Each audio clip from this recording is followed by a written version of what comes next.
वळूयात. बहुमत असतानाही मुख्यमंत्री पद का ठरवत नाही असा सवाल संजय राऊतांनी उपस्थित केलाय. विधानसभेची मुदत 26 नोव्हेंबरला संपली, आम्ही असतो तर राष्ट्रपती राजवट लावली असती असा टोला संजय राऊतांनी लगावलाय. तर दुसरीकडे निर्णय एकत्र बसून घ्यायला थोडा वेळ लागतोच असा पलटवार भुजबळ यांनी केला.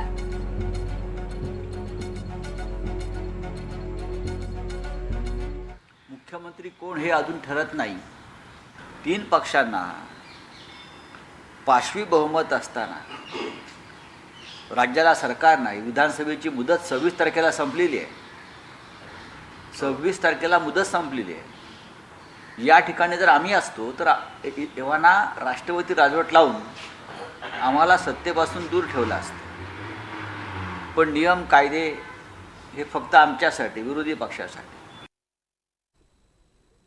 असं आहे की ज्या वेळेला अलायन्स असतं 3 पार्ट्याचं किंवा 2 पक्षाचं, त्यावेळेला सगळ्यांशी चर्चा करून निर्णय घ्यावा लागतो,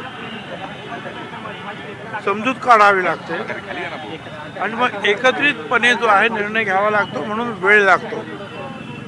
काही वेळेला आपल्याला पाहिलेलं आपण महिना सुद्धा वेळ लागलेला आहे. त्या मनाने हा वेळ काहीच नाही आहे, 2-4 दिवसात. आणि मला असं वाटतं की 2-4 दिवसामध्ये आणखी हे शपथविधीचे कार्यक्रम निश्चितपणे उरकले जातात.